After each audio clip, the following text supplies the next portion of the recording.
So with that all nearly drained, I'm going to give it the spin of death. Some people don't like this, but I do this on the DQ250 as well. You see it's basically stopped now. So welcome back to another video, and in this video we will be cracking back on with the TTRS. As you can see, it's still in the air, and we will be doing the DSG service. It's the DQ500 box, just on the RS3 as well. Here it is here, 7 litres of oil. Obviously some will come out when we do the drain thing, filter, everything, and let's have a look. Let's have a look in the box.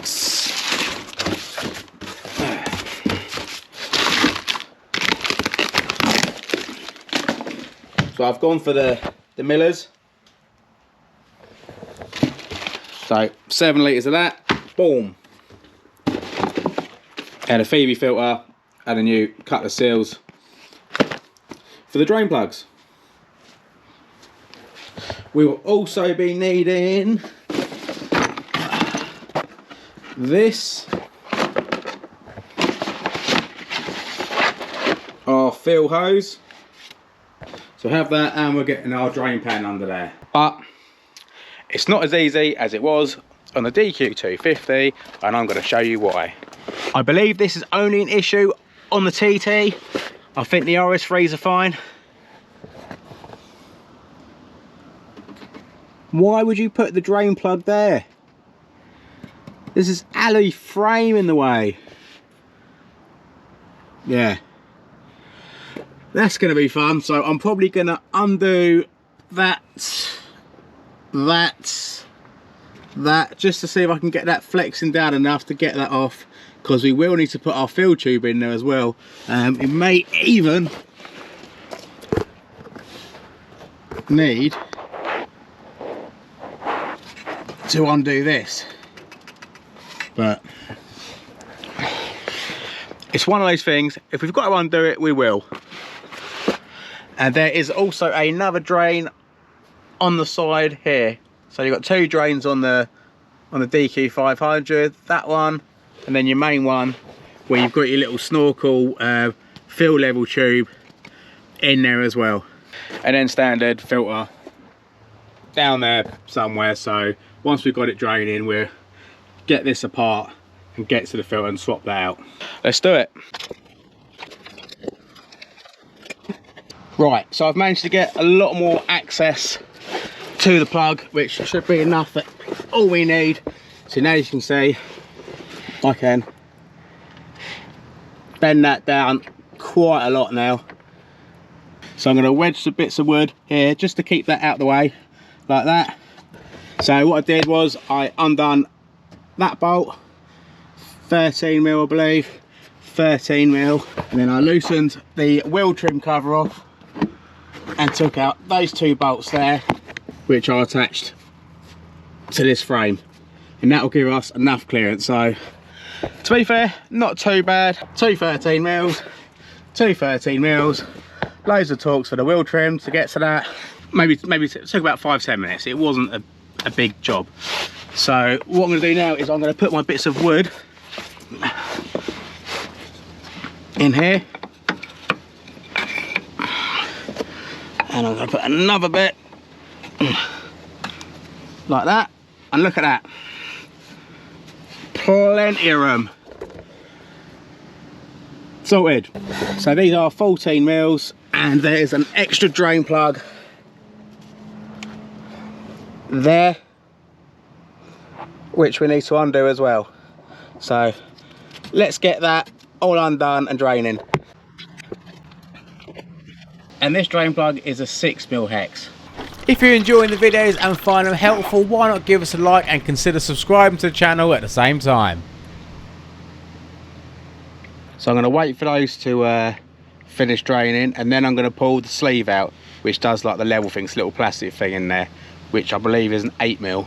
So I've taken the sleeve out now as well, which is inside the main drain, which is an 8mm on the end. It's only plastic. I forgot to film it, but I was literally got that out I just used a little piece. They're only hand tight in there. I think like the Newton meters on them are like 3 or 4 Newton meters that they're in. So they are pretty much just hand tight. So you don't really need to torque those down. Just literally finger tight. So once that's all finished draining, we'll put the sleeve back in and start filling it up. But next we need to get to the top of the car and get the filter out. So we'll leave that draining and we'll do that. So with that all nearly drained, I'm going to give it the spin of death. Some people don't like this, but I do this on the DQ500 as well. You see it's basically stopped now. There will still be a bit of fluid on the clutch plates, so we start the car up now, let it idle for no more than 10 seconds and switch it off. 1, 2, 3, 4, 5, 6, 7, 8, 9, 10.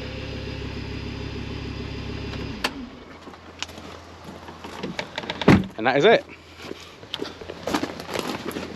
And there you go. More fluid coming out. So if you don't give that a little start for 10 seconds while it's draining, you would never really get all the fluid out. So spin of death, it is well worth doing, but it's still leaking now. So we managed to get a bit more fluid out because we want to replace as much of that as possible. You're never going to get everything because it is all around the system, but we will try and get as much of it out as possible. Oh, the sun is shining today. So now we will lower it down and we'll start taking the top apart and swap the filter out. Right, so let's work out what we've got to take off, because the filter is down there, so I'm probably going to take the airbox out. So airbox should be pretty straightforward. Let's lift this cover off as well, like that. We'll move that over there. There you go, see there it is there. So with space being limited, I could not fit a 23mm socket on, so I had to use a spanner instead. But it removed the housing and exposed the old dirty filter that I wanted to replace, which literally just pulled out. With the filter removed, I then managed to get a syringe in there to suck all the old dirty fluid out to make it as clean in there as possible. With the old fluid all removed, I could then replace it with a nice new filter which literally pushed down and snaps into place. And then with the housing, I just changed the O-ring for a nice new one and then put some fluid around the seal to help it seal a lot better. So the housing's all back on. I couldn't find the torque specs for it. I think it's like 15 or 20 Newton meters. If I find it, I'll put it here somewhere. Obviously I just done it sensibly, nipped it. It doesn't need to be over tight, it's only plastic, and obviously you don't want it loose, so sensible. And to be fair, I couldn't really get a torque wrench down there anyway. I was going to try and get a crow's foot down there on a torque wrench, but I don't have a crow's foot in 23mm, so I couldn't do that. So I was going to put this filter back on, get this airbox all back, then that's done, and then we can get those bolts back in and start filling it up again. So let me just crack that back on like this. Right, now it's time to start filling her up. So let's get her back in the air. We've managed to get most of the oil out of it, all we can do really. So I think we will put the small plug on now, which I believe is 20 Newton meters. If I'm wrong, I'll put it across the screen. And then the other one, we're going to put the sleeve in, which I believe is 3 or 4 Newton meters, so just finger tight on the sleeve. And then we'll get the hose on and start filling. And we'll be putting about 7 litres in it, and then we'll get it up to temperature, and then drop the plug and wait for it to start trickling, and we'll be job done. So let's crack on. So I refitted the small little drain plug with a brand new washer on it and torqued it down to spec, which was 20 Newton meters. Gave the area a little clean, and then put the little plastic tube like level thing back inside. I just done that finger tight because it's only like 3 Newton meters. With that all fitted in, it was time to connect the fill tube in. So with the fill tube connected, it's now time to start filling, and you'll see the fluid going in.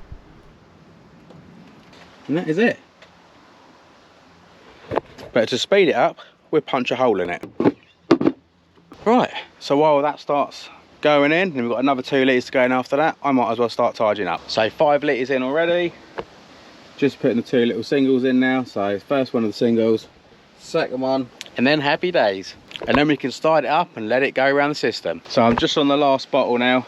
So it is so much quicker with a pump, and I do have a pump. I couldn't be bothered to get it out and clean it and stuff, 'cause it's had different transmission fluid. I probably should get a pump literally just for DSG fluid, but for how often you do them, I don't know.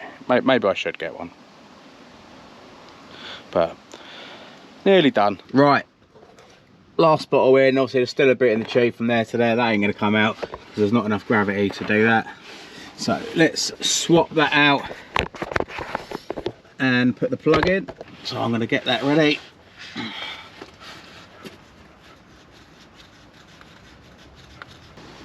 And get ready to put this one in, because we don't really want to lose too much fluid at this point.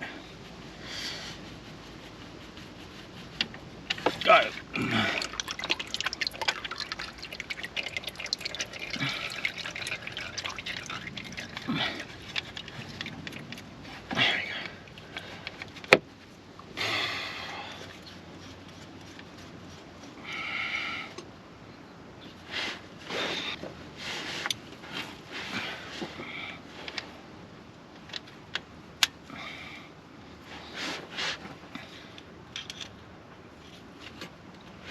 Snip that.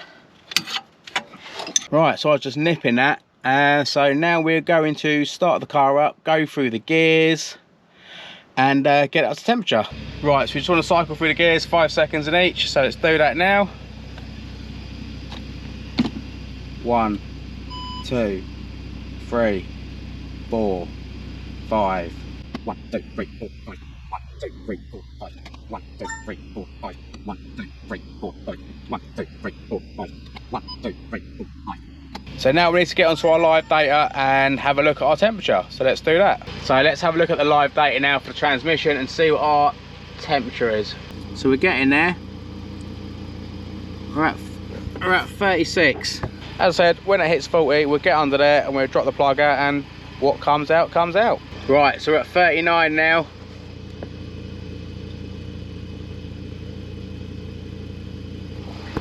So we're dropping at 40. Come on, one more to go. Right, bang, 40, let's do it. Leave the car running while you do this. It's basically the same as doing a DQ500 when you're doing all this. So where's the plug? The plug's over there.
There we go. Right, so that's all torqued up to 45 Newton meters.